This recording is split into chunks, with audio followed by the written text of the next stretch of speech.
un siècle plus tôt. Et on a souvent parlé de ça avec Philippe.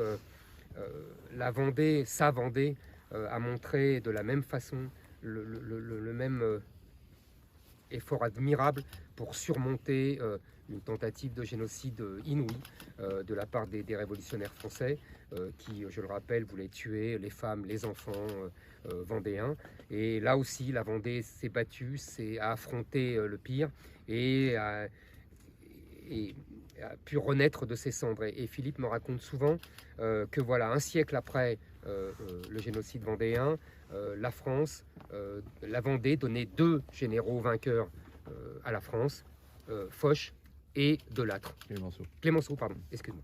Clémenceau en 17 et Delattre en 40, en 45. Deux vainqueurs français venus de la Vendée et qui montrent que la Vendée avait fait l'effort de pardonner à la France, exactement comme notre Grégoire avec son roi, et que la France avait accueilli finalement en son sein les Vendéens et qu'ils étaient devenus des Français magnifiques, des Français patriotes qui défendaient la patrie contre l'envahisseur. Et c'est une leçon absolument admirable qui est digne de la leçon de Jorvillapt que je vous ai contée tout à l'heure. Ce sont ces peuples qui ne veulent pas mourir, qui affrontent l'inexpiable, qui affrontent le destin.